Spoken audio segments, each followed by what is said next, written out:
Assalamualaikum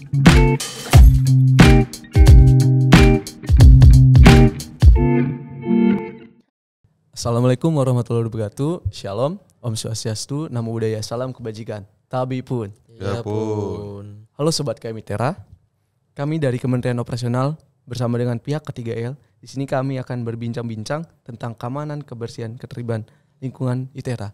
Dan di sini kami sudah ada perwakilan dari pihak ketiga L. Mungkin dari Bapak perwakilan ketiga L boleh memperkenalkan diri terlebih dahulu. Assalamualaikum warahmatullahi wabarakatuh.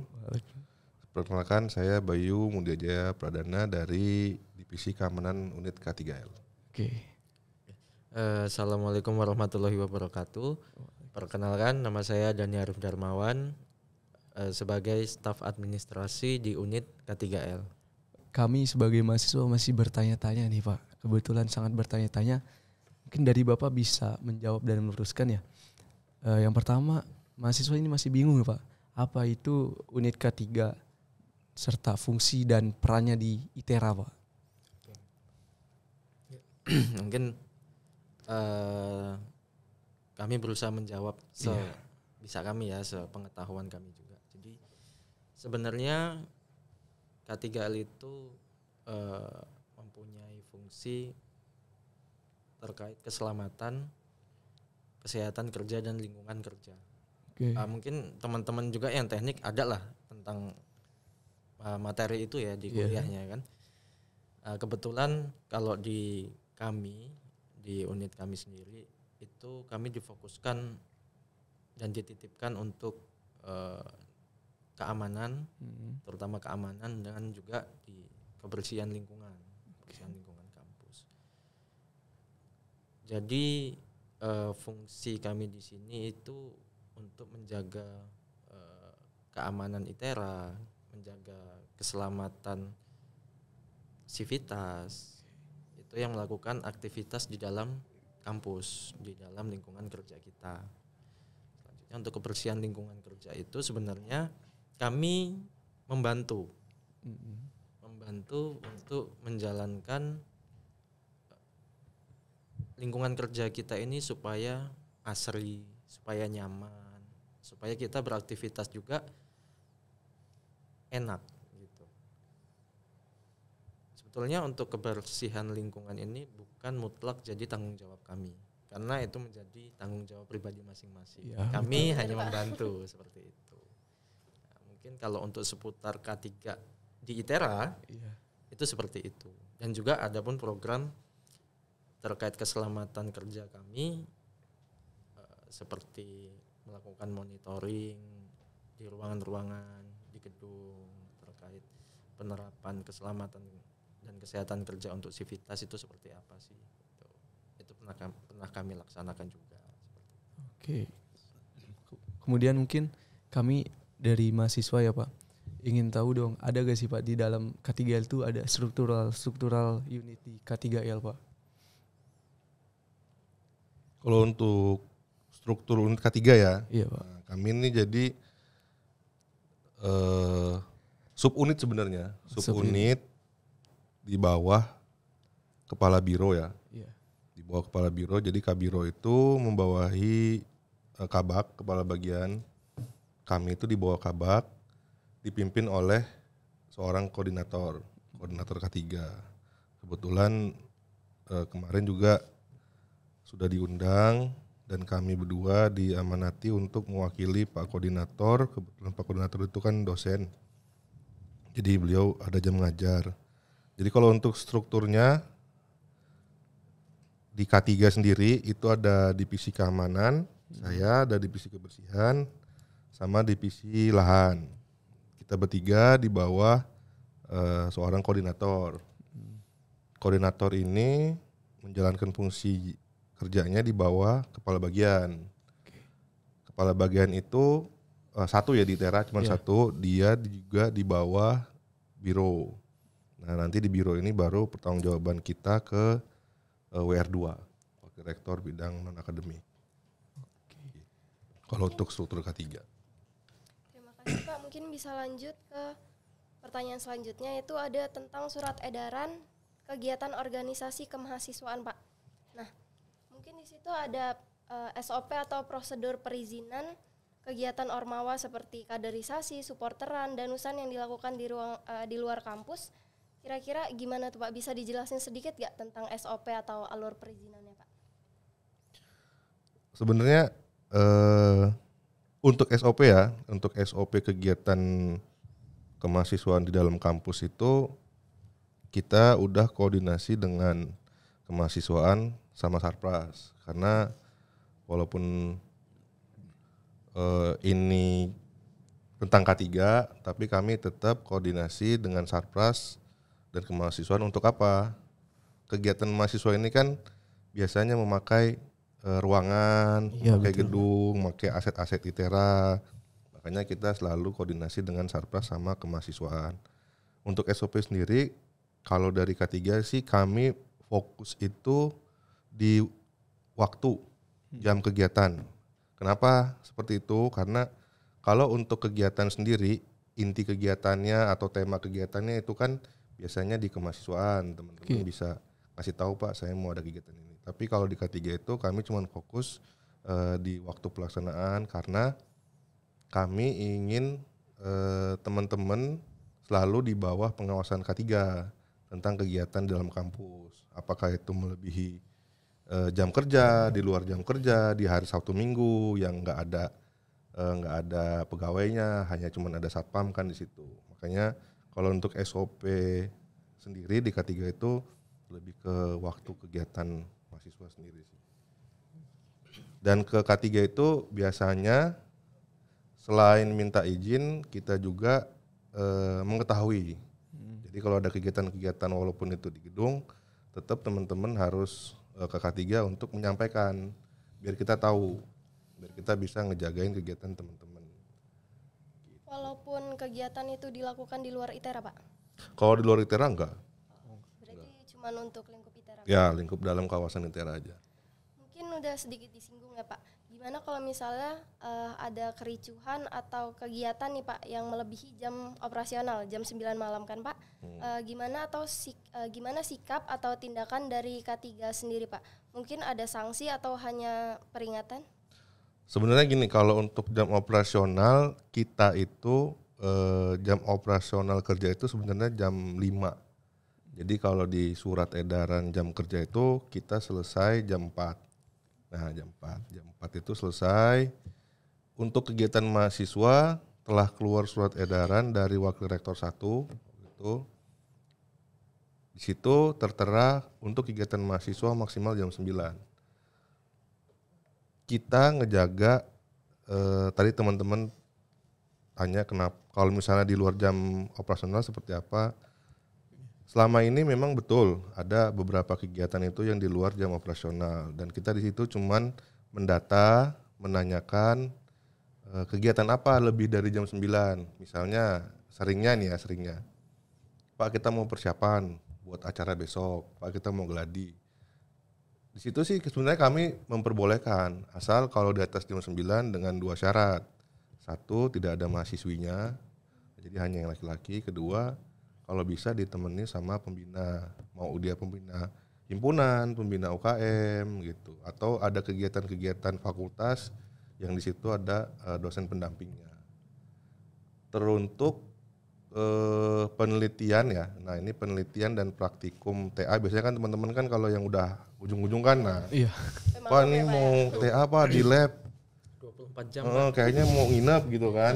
Itu diperbolehkan Kak? Boleh, terkhusus kegiatan akademik teman-teman. Nah ini akademik kan, karena ini menyangkut TA, itu kami nggak ada syarat-syarat tertentu.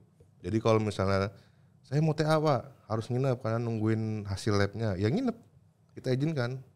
Itu untuk TA, khusus tuh untuk TA dan penelitian praktikum. Gitu. Jadi kalau untuk akademik pasti kita kasih. Kalau kegiatan-kegiatan yang non akademik itu pasti kita tanya-tanya. Ini ngapain nginep, kan? Ada dosennya enggak, ada pembinanya enggak gitu. Paling itu sih kalau untuk di atas jam operasional ya tadi ya. Oke. Jadi menambahkan tadi yang terkait kenapa sih kegiatan mahasiswa ini ada pemberlakuan waktu ya, waktu kegiatan. Yang kita pelajari bersama-sama nih ya, yang teman-teman juga harus ketahui, Bahwasanya kan kampus kita ini pembangunannya masih bisa dikatakan masih 25% ya dari 100% pembangunan yang direncanakan. Banyak kawasan kita yang masih semak belukar, masih alam, ya kan. Kita nggak akan pernah tahu apa yang akan terjadi di kampus kita. Iya betul, Pak. Baik itu bencana, itu kita nggak akan pernah tahu. Yang kedua, kelalaian manusia. Nah, ini faktor penting juga nih dari kelalaian manusianya sendiri terhadap keselamatan kita. Kegiatan mahasiswa sampai jam 9 malam ada edarannya. Teman-teman mungkin bisa aman nih di dalam kampus. Tapi kita nggak tahu ketika keluar dari kampus apa sih potensi bahaya resikonya. Ya Pak, benar. Apalagi kan lingkungan ITERA ini masih terpantau sepi ya Pak. Nah itu betul. Itulah salah satu mungkin yang bisa menjadi dasar keluarlah surat edaran Wakil Rektor Bidang Akademik Kemahasiswaan. Ada potensi bahaya, ada potensi resiko ketika kita menjalankan kegiatan melebihi jam 9. Karena beberapa kali kan kita pernah kejadian. Gitu. Mungkin yang teman-teman belum tahu ya kan, karena yang kejadian di luar ITERA, kejadian di dalam ITERA itu ada. Makanya kita selaku di sini perwakilan K3 itu ya ingin mengetahui apa sih sebenarnya kegiatan mahasiswa kita ini supaya kami bisa memberikan arahan ataupun saran untuk mahasiswa yang berkegiatan di luar gedung nih, misalkan, Pak kami mau ada supporteran misal ya, supporteran di luar nih, tempatnya di mana? Oh Pak kami dapatnya di luar nih Pak, misalkan di kebun raya gitu kan, banyak juga kan. Nah teman-teman harus tahu potensi bahayanya apa nih ketika teman-teman berkegiatan di luar gedung. Mungkin nggak tiba-tiba kesambar petir? Mungkin aja Pak. Serem ya Pak. Mungkin tapi kan? Mungkin. Pak, mungkin. Lagi musim hujan Nah ini kan. itu satu. Yang kedua mungkin nggak tergigit hewan liar. Ya mungkin kalau berada di luar gedung ITERA. Nah itu 2. Yang ketiga lagi, ada nggak mungkin teman-teman kena pohon tumbang? Itu kan kemungkinan yang bakal terjadi. Iya betul. Makanya kami selaku K3, divisi K3, kami berhak untuk menanyakan nih, apa nih SOP yang teman-teman siapkan, ya kan? Kayak misalkan tadi penelitian di lab terkait tugas akhir sama misalkan praktikum, boleh kok teman-teman nginep segala macam, tapi ikutin SOP yang ada di lab, ya kan? Ada SOP-nya dong di lab. Ya betul. Misalkan pakai jas lab, menggunakan masker, menggunakan APD, itu tolong teman-teman jaga juga gitu. Tapi berarti dari pihak K3-nya sendiri memperbolehkan ya Pak untuk, tapi ada ininya kayak praktikum atau tugas akhir, nggak semena-mena semuanya boleh. Ya, yang khusus gitu. Tuh. Jadi tugas kami ya salah satunya kalau untuk kegiatan mahasiswa, tugas kami untuk ngefilter itu. Gitu. Contoh lagi nih, contoh lagi. Teman-teman mau ngajuin mungkin kayak kemarin ya, ada festival, ada band, musik segala macam. Kita pasti tanya kesiapan teman-teman untuk ngadain festival ataupun event kegiatan yang lebihin dari 100 orang nih.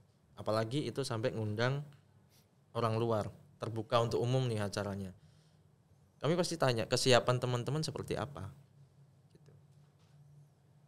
Itu menjadi salah satu syarat kami ketika teman-teman mau ngadain event. Teman-teman harus koordinasi. Kita harus koordinasi, kita harus prepare. Kami nggak mau sampai kejadian misalkan tiba-tiba ada event nih. Nah, ada kejadian di situ. Ada kehilangan misal ada kehilangan alat, barang ataupun itu aset milik ITERA. Sedangkan kami nggak tahu. Sedangkan kami nggak pernah nih diajak koordinasi, Pak. Ini ada laporan kehilangan segala macam. Siapa yang harus bertanggung jawab ketika terjadi hal-hal seperti itu?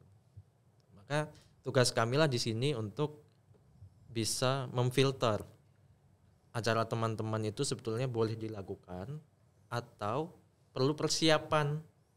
Bukan tidak boleh, perlu persiapan. Nah, mungkin itu masuk ke pertanyaan kami selanjutnya, Pak, yaitu tentang pertimbangan K3 dalam memberikan izin pada kegiatan-kegiatan tersebut, Pak. Ada nggak sih, Pak? Iya tadi salah satunya tadi kegiatan-kegiatan yang besar tadi ya, contoh kegiatan yang besar. Kalau yang akademik tadi kan sudah dijawab.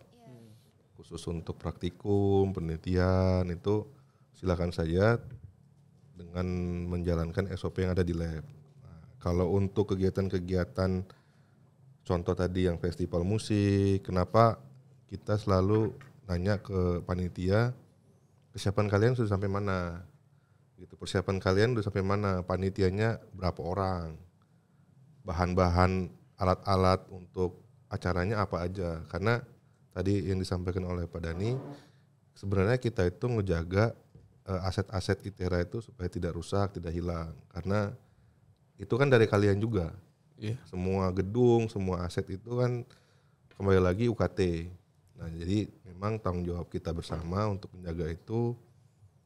Kalau untuk memberikan izin, pasti kami kasih.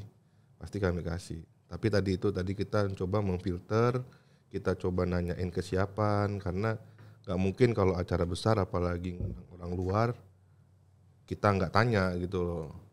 Siapa petugas keamanan, misalnya dari panitia ada nggak panitia keamanannya, terus misalnya itu dikasih pakai kamar mandi atau enggak, kan kamar mandinya pakai punya ITERA kan. Iya. Itu kita jaga atau enggak. Lebih ke safety, keamanan, kebersihan, karena memang itu concern kita. Dan kita juga pasti nanyain itu ke teman-teman panitia yang mau nyelenggarain gitu. Karena kalau misalnya ada kejadian-kejadian yang ditanya pertama pasti K3-nya. Itu kenapa ini bisa hilang, kenapa ini bisa rusak. Makanya kita selalu tanya ke teman-teman, ayo kalau mau ngadain acara kita koordinasi dari awal, apa 2 minggu sebelum, apalagi kalau acaranya memang besar ya. Kalau bisa sih sebulan sebelum kalau bisa. Supaya apa? Supaya pas saat pelaksanaan itu kami dari pihak K3 bisa mengamankan aset-aset ITERA, kalian bisa ngamanin acara kalian. Toh kalau misalnya bagus dua-duanya kan sama-sama aman gitu. Itu aja sih paling kalau misalnya untuk pertimbangan-pertimbangan ngasih izin tadi. Tadi sudah disinggung ya Pak, perihal tentang kesiapan dari kepanitiaan atau satu acara itu, festival tadi. Nah, tadi ada keterkaitan pada poin nomor 10. Pelaksanaan kegiatan Ormawa harus memperhatikan dan memperhitungkan risiko keamanan dan keselamatan mahasiswa dan lingkungan sekitar, Pak. Dari poin nomor 10 itu, apa sih maksud dari ketentuan tersebut dari K3L, Pak? Begitu. Oke, mungkin sedikit memberi informasi ya, memberikan informasi terkait kegiatan Ormawa harus memperhitungkan potensi resiko. Iya. Oke. Yang namanya keselamatan kesehatan kerja itu, setiap kegiatan yang dilakukan itu ada potensi bahaya dan resikonya. Ada tindakan aman dan juga ada yang namanya tindakan tidak aman. Dua ini bisa timbul dari manusia ataupun dari lokasi. Faktor risiko bahaya itu pasti ada muncul. Kita jalan itu ada potensinya. Misalkan apa? Kesandung, oke. Ya kan? Itu hal yang nggak kita sadari gitu loh. Apalagi kita bicara tentang di lingkup ITERA ya, kegiatan mahasiswa. Ada banyak potensi yang bisa timbul dari suatu kegiatan. Misalkan supporteran nih, ya kan? Event musik, mungkin nggak ada potensi bahayanya. Mungkin. Kalau supporteran apa potensi bahayanya? Kericuhan, oke. Ribut antar supporter ya, paling biasa. Ya, nah, itu kan artinya terdapat suatu potensi bahaya, di mana sebetulnya potensi itu bisa kita tanggulangi nih. Ya kan, jadi makanya kayak event tadi kita bantu teman-teman, kita koordinasi untuk mempersiapkan acara teman-teman supaya potensi bahaya dan risiko tadi bisa kita antisipasi gitu. Contohnya mungkin ada yang berkegiatan di embung, kita izinkan, tetapi dengan syarat menggunakan APD. Apa aja Pak APD-nya kalau kita mau main di alam? Misalkan seperti itu. Punya safety boot nggak? Punya sepatu boot, minimal sepatu boot. Sepatu boot. Terus yang kedua membawa tongkat hewan liar. Kan kita nggak tahu ya tadi yang namanya alam ya. Nah, itu harus teman-teman pikirkan juga gitu loh sebagai mahasiswa teknik nih, apalagi mahasiswa teknik ya kan. Itu teman-teman harus sudah berpikir terkait potensi bahayanya. Gitu. Mungkin banyak sekali potensi bahaya sama risiko yang ada di lingkungan kita, lingkungan ITERA. Itu banyak sekali. Terkait di luar kegiatan mahasiswa ya, itu banyak. Jadi sebenarnya nanti dengan adanya podcast ini harapan K3 ya, harapan K3 itu teman-teman ini nggak tahu nih saya nih jadi nambah PR ke mahasiswa atau enggak. Cuman ya tadi karena teman-teman nanya kita jawab gitu kan. Iya. Potensi-potensi resiko yang akan terjadi. Jadi nambah PR ke teman-teman sebenarnya. Jadi kalau teman-teman mau bikin kegiatan apapun itu ya dilihat kira-kira bakal terjadi apa, teman-teman harus bisa mitigasi. Tadi yang sebutin Pak Dani, kalau teman-teman main di embung boleh main di embung, tapi siapkan APD-nya misalnya minimal sepatu boot. Itu tadi. Jadi kan sekarang udah tahu nih teman-teman apa aja yang harus disiapkan kalau misalnya mau ada kegiatan. Jangan lagi ke depannya malah setelah podcast ini malah banyak kecelakaan di lingkungan teman-teman sendiri gitu. Malah kita pengennya dengan adanya wawasan tentang K3 teman-teman bisa minimal mitigasi lah, minimal mitigasi apapun resikonya, kalau bisa disiapin dulu lah perlengkapannya, walaupun itu jadi PR tambahan jadinya, tapi kan lebih aman. Gitu. Kalau siapa tahu dengan teman-teman bisa mengamankan kegiatan teman-teman sendiri, bisa jadi penilaian nih, oh kayaknya mahasiswa ini udah ngerti, jadi coba kita bebasin misalnya. Izinnya misal, jadi nggak usah ada izin karena teman-teman udah tahu nih resiko-resikonya apa aja gitu. Pak aman kok Pak, ini kita udah pakai APD misalnya. Pak kita mau main kembung ini udah aman kok, ada jaket pelampung misalnya. Itu jadi nggak perlu izin lagi sih, kedepannya pengennya seperti itu. Kalau misalnya semua mahasiswa sudah tahu resiko-resiko yang ada saat menjalankan kegiatan kan lebih enak kitanya, nggak usah ngasih tahu lagi. Ya.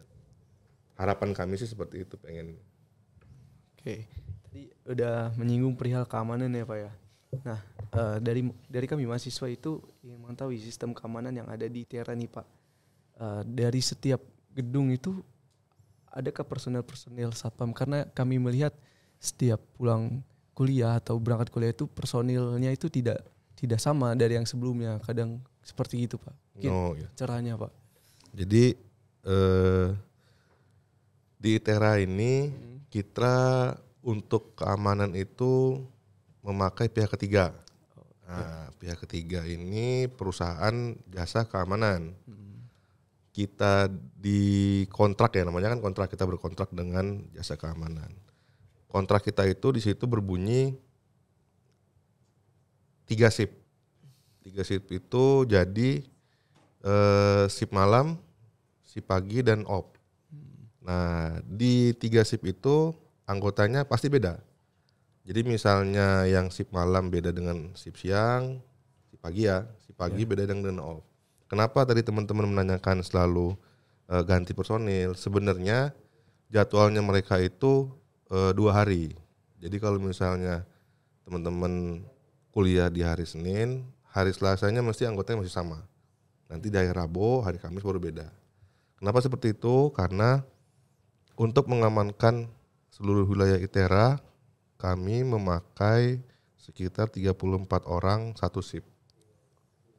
Dikali 3 aja, teman-teman. 34 orang satu shift itu untuk mengamankan seluruh wilayah ITERA. Berapa sih Pak anggotanya per gedung? variasi. Ada yang jumlahnya 2, ada yang jumlahnya 3. Kenapa sih Pak harus dikasih satpam? Nah, jadi pertama yang kita tugaskan ke anggota satpam itu di gedung ya. Iya. Di gedung itu pertama itu menjaga parkiran. Betul, masih terjadi kehilangan. Karena di kontrak kita dengan pihak outsourcing itu berbunyi yang dijaga oleh anggota-anggota satpam itu aset-aset ITERA. Apa itu aset-aset ITERA? Aset ITERA itu berupa gedung, fasilitas, termasuk mahasiswa itu merupakan aset ITERA. Tapi ada tapinya. Barang pribadi mahasiswa, barang pribadi pegawai, barang pribadi dosen itu bukan termasuk aset ITERA.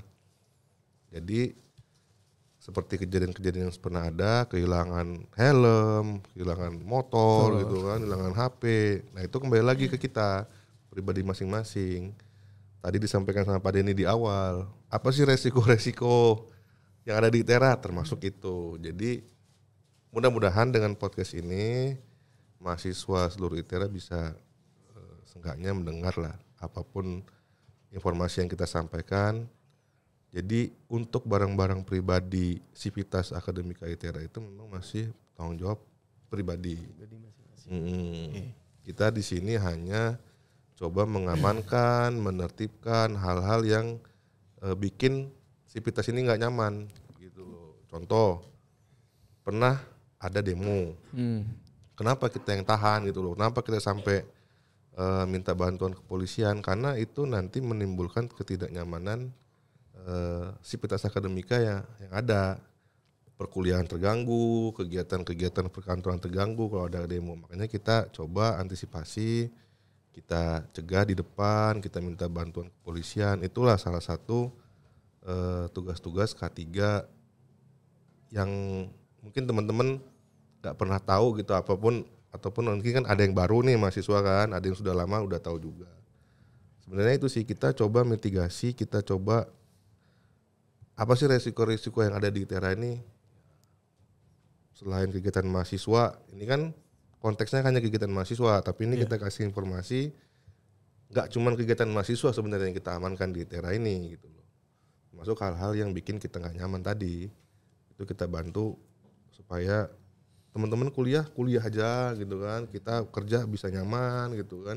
Tadi Dani juga sudah menyampaikan kebersihan kita hanya support gitu kan. Supaya apa ya, itu supaya tadi nyaman bekerja, nyaman kuliah. Itu sih intinya kalau untuk jumlah personel tadi 34 per 1 shift. Dan itu tersebar ke seluruh ITERA, termasuk di Wisma juga ada anggotanya. Menurut Bapak sendiri nih, apakah sistem keamanan di ITERA itu udah cukup baik Pak, dari CCTV dan lain-lain? Kalau menurut saya ya, ini kan menurut saya ya, nah, kita sedang berkembang, ITERA sedang berkembang. Tadi Pak Dani sudah bilang ITERA ini baru 25% dibangun.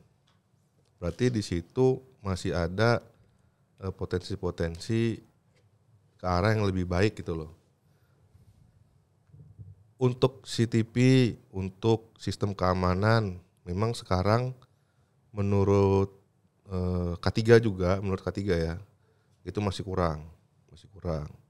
Karena gini, kalau kami nih berharapnya malah, K3 ini berharapnya malah teman-teman mahasiswa ini kan banyaknya prodi-prodinya itu kan teknik. Iya betul Pak. Nah, produk-produknya itu kan teknologi. Malah sebenarnya kami berharap ada muncul inovasi-inovasi dari teman-teman untuk ITERA gitu loh. Contoh kemarin kita udah ngobrol-ngobrol sama mahasiswa, udah alumni sekarang, dia udah lulus. Dia ngangkat pintu otomatis pakai fingerprint. Nah itu menurut saya bagus. Kenapa enggak mahasiswa teknologi ini coba nyiptain, coba mengeluarkan ide-ide inovatif tadi. Karena gini, itu bakal menjadi nilai tersendiri untuk teman-teman ya, saat teman-teman nanti misalnya kerja di luar, tapi teman-teman itu sudah ada kontribusinya nih untuk kampusnya. Ninggalin ITERA itu enggak, udah saya lulus keluar kan. Pengennya kita tuh ada sesuatu yang ditinggalin dari mahasiswa itu gitu loh.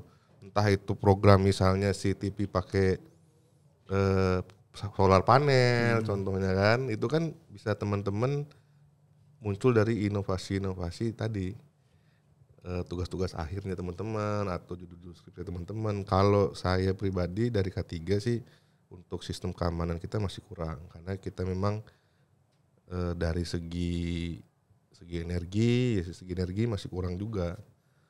Ya itu tadi, karena ITERA masih berkembang, baru 25% yang kita bangun, jadi untuk fasilitas keamanan yang memang harus ditingkatkan lagi. Tapi kalau untuk sementara dengan adanya security, misalnya dengan adanya Pak Satpam, misalnya dengan ada petugas Bapak Ibu yang ngebantu ngebersihin, kalau menurut saya sih udah lumayan nyaman. Mahasiswa juga sampai saat ini komplain terkait kebersihan kayaknya nggak ada gitu kan. Malah teman-teman banyak ngebantu kita kayak hari kebersihan dunia, teman-teman kan sendiri ada acara sendiri gitu kan. Malah itu pengennya sih ada kolaborasi lagi sih antara K3 sama mahasiswa terkait K3 ya, terkait K3 di kampus ya. Gitu sih. Kalau tadi ditanya sistem keamanan kita ya belum cukup. Memang masih perlu banyak CCTV, masih perlu banyak fasilitas teknologi yang harus diperbarui.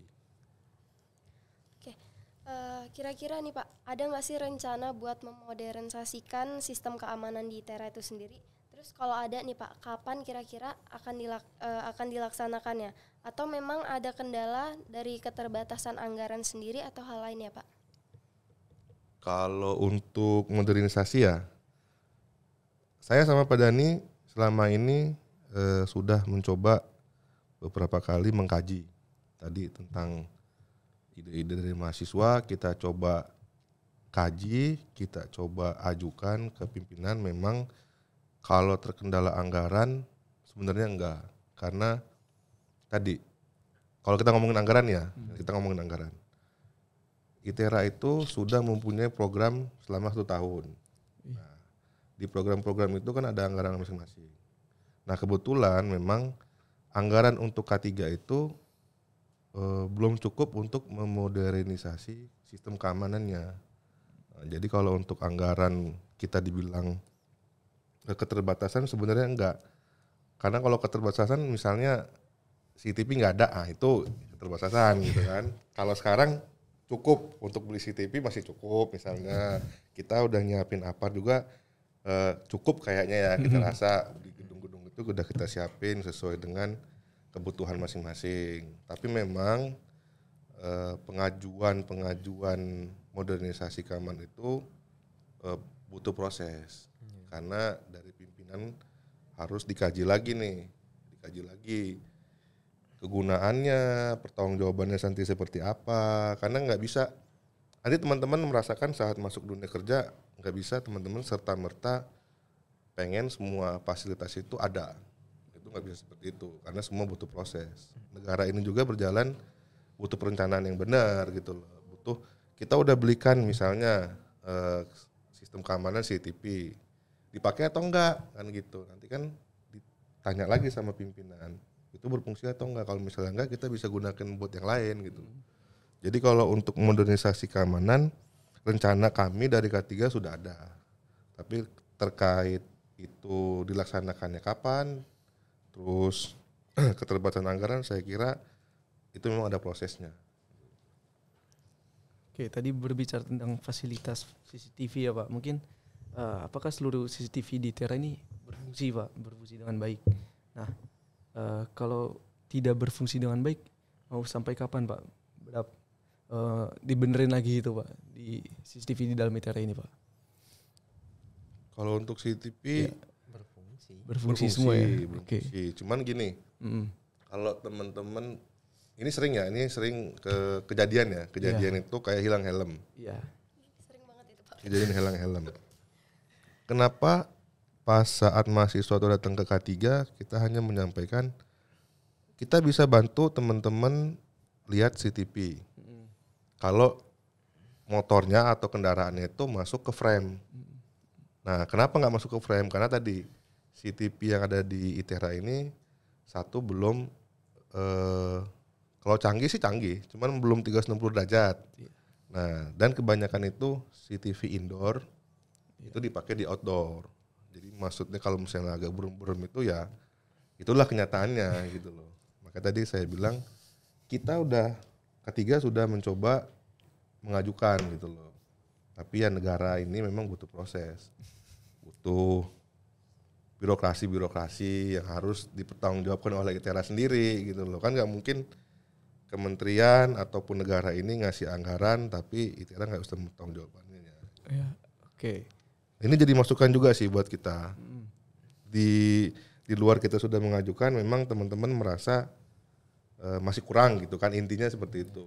Kalau misalnya berfungsi, cuman tadi masih ada kekurangan di gambarnya, sama kita itu kekurangan di penyimpanan. Jadi kalau misalnya teman-teman nih, Pak saya kehilangan helm 1 bulan yang lalu, ya sudah, nggak mungkin kerekam itu.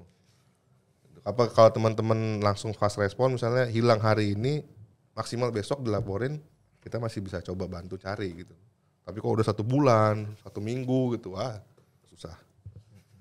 Mungkin nambahin ya. Iya, Pak. Tapi jangan sampai teman-teman berpikiran seperti ini. Wah, saya bawa helm ke ITERA aja hilang, besok-besok nggak usah bawa helm. Nah, jangan juga seperti itu. Itu maksudnya ya teman-teman tetap wajib lah nggunain pelindung keselamatan ya ketika berkendara.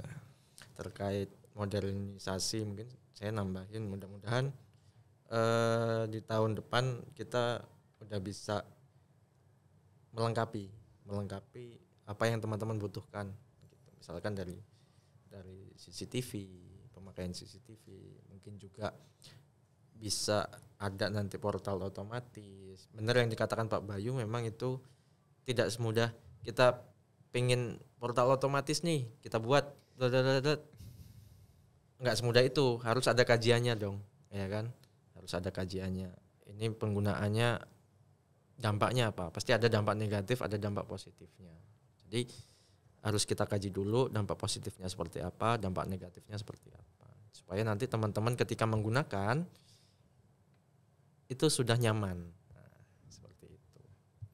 Oke, tadi udah menyinggung nih Pak untuk kehilangan motor. Nah, dari ketiga sendiri nih Pak, ada langkah nggak sih Pak untuk mencegah dan menangani terjadinya kehilangan motor di dalam kampus itu, baik dari secara langsung maupun dari sosial media, gitu Pak? Tadi saya malah baru keliling, saya keliling ke GLT 1. Saya sangat apresiasi banget tadi ada banner di luar banner kita ya, di luar banner kita itu tulisannya kelas R22. Berarti secara nggak langsung saya berpikiran, oh mahasiswa ini sudah tanggap gitu. Di banner itu dia nulis tambah kunci keamanan, kunci ganda gitu kan, diperhatikan barang-barangnya kalau ada HP, dompet, sama parkir yang benar.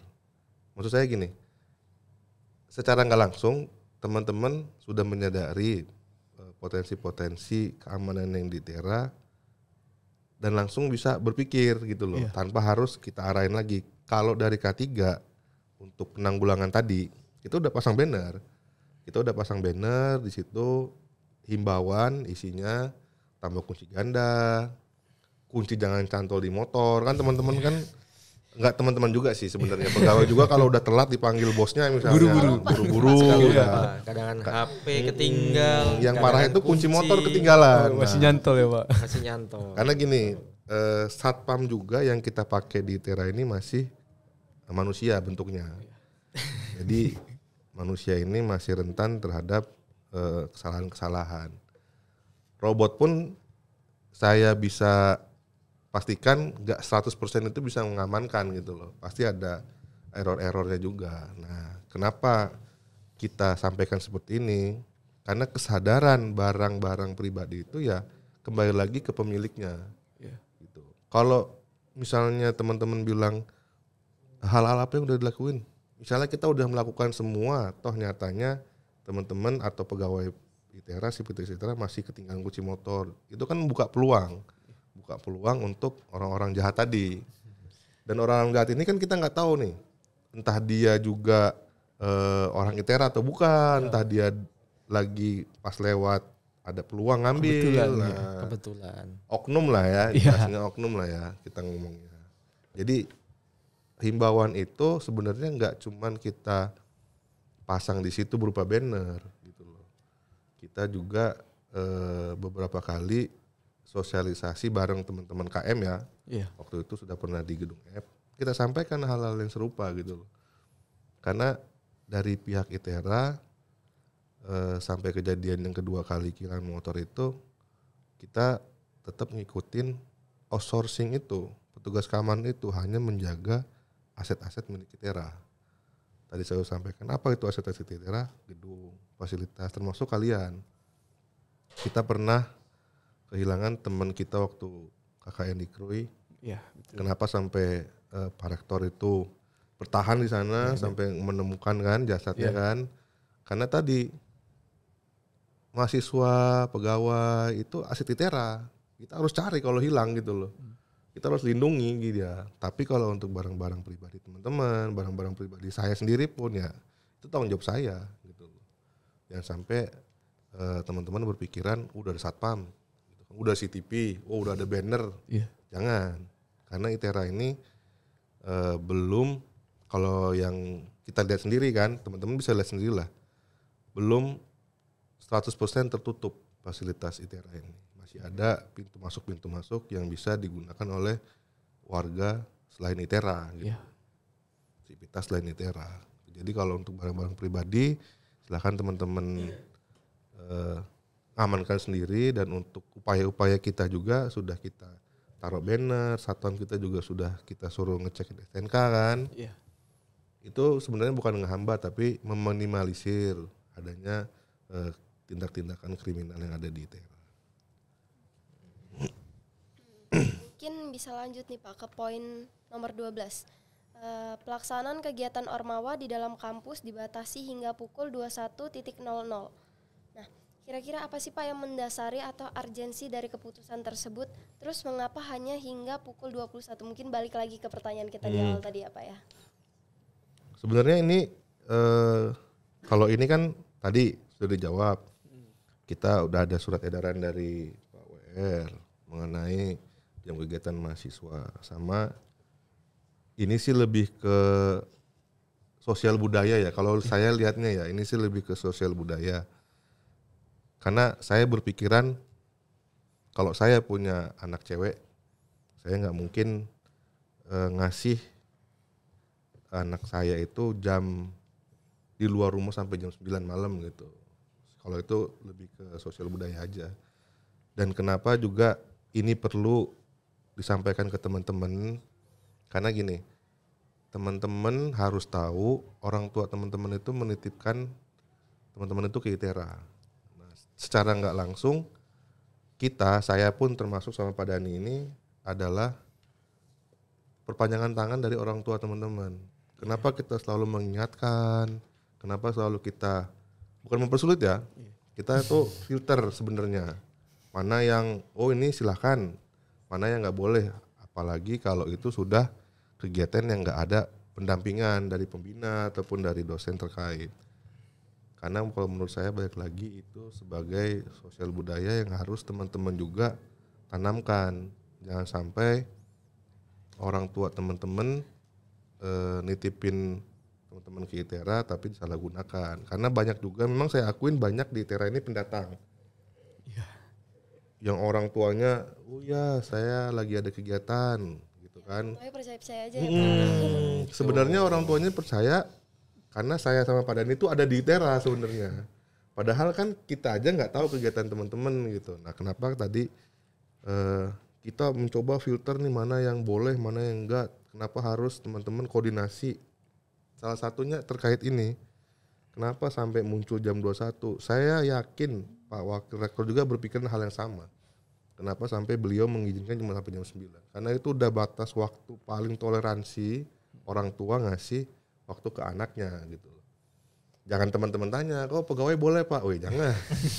Karena kami di sini kewajiban kami selain ngurusin, kalau dosen ya, selain ngurusin mahasiswa kan dosen itu ada kewajiban tersendiri Beliau-beliau itu mungkin ada kegiatan seminar atau lain halnya sama dengan pegawai. Kami kan nggak cuma ngurusin mahasiswa, kami ngurusin gedung-gedung misalnya, kami ngurusin keamanan wilayah ITERA gitu. Jadi kalau untuk mahasiswa cukup teman-teman simpan, teman-teman apa ya, kalau saya bilang teman-teman tuh harus cerna baik-baik lah kenapa harus sampai jam 9 ini tadi itu. Berarti balik lagi buat kebaikan kita sendiri ya Pak Nah, sebenarnya. itu sebenarnya. Ya, karena kita mungkin balik tadi di awal ya, mungkin udah beberapa kali kita singgung. Kenapa sih sampai jam 9 malam? Mungkin tadi sosial budaya kita. Yang selanjutnya ya terkait hal-hal yang nggak bisa kita rencanakan, gangguan-gangguan alam. Itu kan nggak bisa kita perkirakan gitu loh. Kejahatan di luar kampus itu seperti apa, itu nggak akan bisa kita hindari. Kita nggak ada yang tahu nih hari apes itu nggak ada kan di kalender. Betul. Nah, itu. Jadi ya itulah ngapa mungkin keluar edaran sampai jam 9 malam. Gitu. Dan teman-teman jangan melihat itu sebagai menghambat untuk kegiatan, Iya. jangan. Karena itu mungkin saya yakin tadi Pak WR itu udah batas paling maksimal kewajaran untuk kegiatan mahasiswa itu ya jam 9 gitu loh. Nyatanya pun kan boleh kalau misalnya teman-teman itu didampingi sama dosen pembina. Iya. Masih boleh, kita izinkan. Dan nggak ada mahasiswi di situ. Silahkan aja. Pak, ini kemudian pertanyaan selanjutnya Pak ya, di dalam ITERA ini kan masih ada lah ya jalan yang masih berlubang dan ada yang masih tidak stabil lah. Nah, untuk pernyataan itu, jika terjadi kecelakaan nih Pak, mahasiswa di dalam ITERA maupun di sekitar ITERA. Di sekitar ITERA itu kan masih dalam pertanggungjawaban ITERA ya Pak. Itu seperti di luar gerbang, itu masih sekitar ITERA. Nah, untuk masalah itu, apakah dari ITERA nih Pak, apakah ada asuransi dan bagaimana sih Pak ngeklaimnya itu? Untuk asuransi itu kami sebagai mahasiswa jika terjadi kecelakaan. Kemarin saat sosialisasi bareng KM di Gedung F, Iya, saya betul. sudah sampaikan, teman-teman nih, kalau berkendara di jalan umum ya, Iya. itu di luar ITERA, itu bisa ngeklaim 2. Satu jasara harja, satu ke BPJS. Jasa harja syaratnya apa? Jasa harja ini punya syarat. Syaratnya itu harus 2 kendaraan. Jadi kalau teman-teman nabrak tembok, nabrak pohon, nah itu nggak bisa diklaim. Jatuh sendiri misalnya, banyak tuh gara-gara kemarin jalan rusak jatuh Pak. Mahasiswi kan jatuh, Iya. kepalanya kebentur, nah itu nggak bisa diklaim. Tapi kalau misalnya teman-teman tabrakan 2 kendaraan itu bisa diklaim. Dan jawab tadi, di sekitar ITERA masih tanggung jawab ITERA enggak?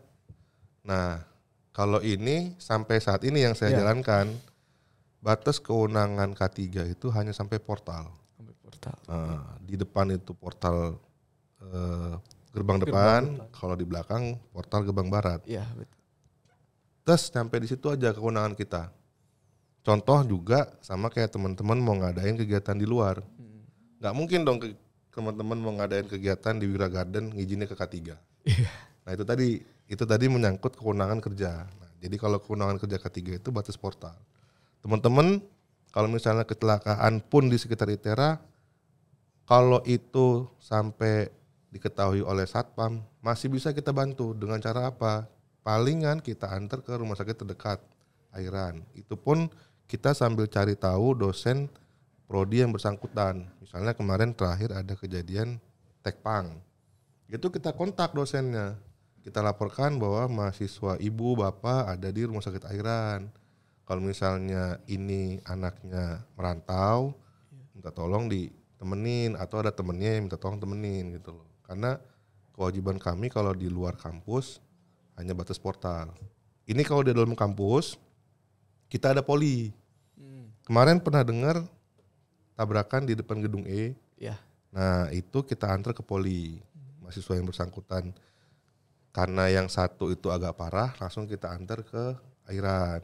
Jadi kalau misalnya teman-teman ada kecelakaan kerja dalam kampus, selain ada kotak P3K di gedung, kalau yang cuman pertolongan pertama ya, Iya. kalau cuma perban, terus obat merah kayaknya ada sih. Kali-kali ringan. Kalau udah agak berat ya ke Poliklinik. Poliklinik. ataupun rumah sakit. Cuman ini sekalian aja ya ngasih informasi, coba teman-teman kita harap sih bisa juga ngasih himbauan ke mahasiswa-mahasiswa yang mungkin dia itu ada problematika di luar kampus, misalnya masalah dengan orang tua, masalah keuangan, mungkin teman-teman bisa bantunya denger aja, mungkin dengerin cerita mereka, karena mereka ini kebanyakan beberapa kali kasus yang saya temuin ya sama Pak Dani temuin, ada yang motong urat nadi. Kita tanya, kita ulik-ulik masalah apa. Ini Pak, UKT saya nggak bisa bayar, misalnya Pak ini saya bermasalah dengan teman laki saya, teman perempuan saya misalnya. Nah itu kalau kami langsung ke mahasiswa, kayaknya mahasiswanya nggak mau ngomong gitu loh. Tapi kalau teman-teman dari KM misalnya atau dari UKM yang tertentu, mungkin bisa didengar kali sama mahasiswa juga mau cerita gitu loh. Kalau sesama mahasiswa, kalau kita kan agak sulit mereka mau cerita kan. Nah ini kenapa saya kasih tahu, karena memang betul ada kejadiannya. Sampai Pak Rektor itu pernah ngabarin kita, itu ada mahasiswa gantung diri di kosannya, gitu loh. Oke lah itu di luar kampus, tapi kan mitigasinya bisa dilaksanain sebenarnya. Apakah teman-teman kedepannya bakal bikin unit terkait itu gitu loh. Karena bukan concern K3, tapi kejadian ini bukan meresahkan juga ya. Beberapa kali memang ada gitu loh. Dan itu menurut saya harus apa ya, kalau pegawai sama mahasiswa kurang kena kayaknya. Kayaknya kalau mahasiswa ke mahasiswa Pak mau cerita juga gitu loh. Karena kami takut karena mereka dititipin orang tuanya ke sini, terus anaknya kalau kayak gantung diri tadi kan, alhamdulillah itu nggak sampai meninggal misalnya. Kan nggak enak jadi kita kan. Mungkin kalau mahasiswa ke mahasiswa lebih terbuka mungkin dia. Ini masukan aja sih dari saya. Kasih banyak nih. Karena beberapa kali itu potong tangan loh, kenapa? Ada masalah sama teman laki saya gitu kan, sama teman cewek saya Pak. Oh iya, baik-baik ya. Ini masukan aja sih. Oke Pak, untuk masukannya mungkin kami terima ya Pak, untuk mahasiswa juga kami terima. Dan kemudian ini jadi apa yang terakhir lah Pak ya, dari K3L sendiri nih Pak, ada pesan atau imbauan nggak dari K3 kepada mahasiswa yang berkegiatan di lingkungan kampus ITERA, dan kemudian harapan untuk K3 ke depannya untuk mahasiswa ITERA dan ITERA?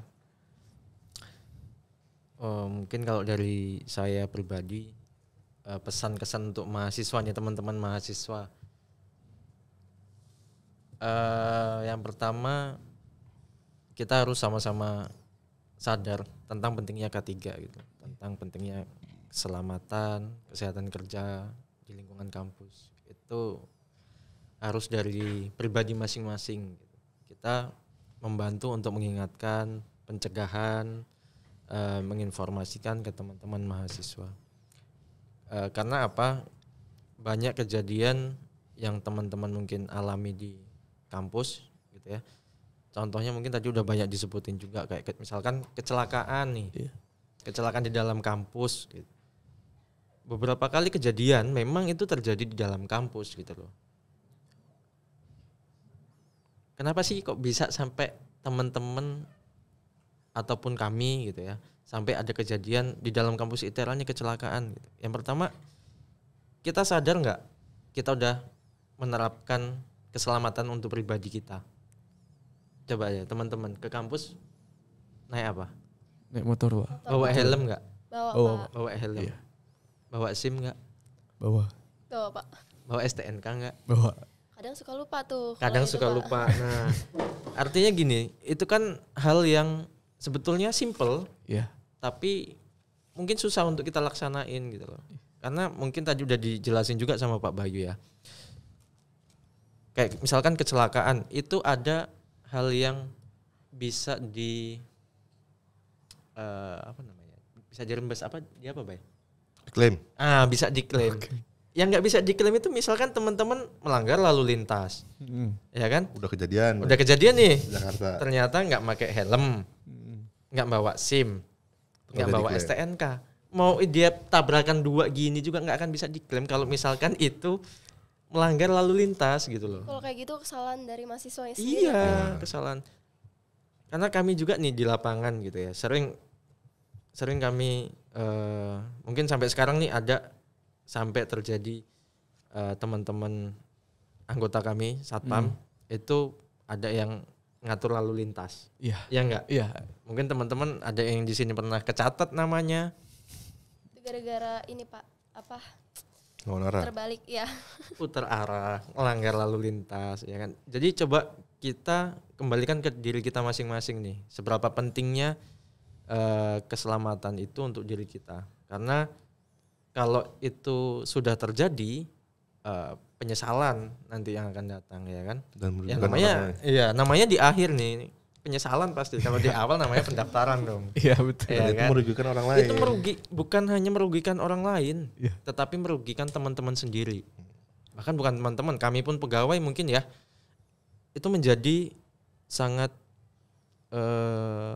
rugi gitu untuk kita, maupun itu material, ya kan, waktu, jiwa kita gitu. Jadi ya harapannya kita sama-sama untuk memperbaiki pentingnya K3 gitu, pentingnya K3 di masing-masing kita gitu.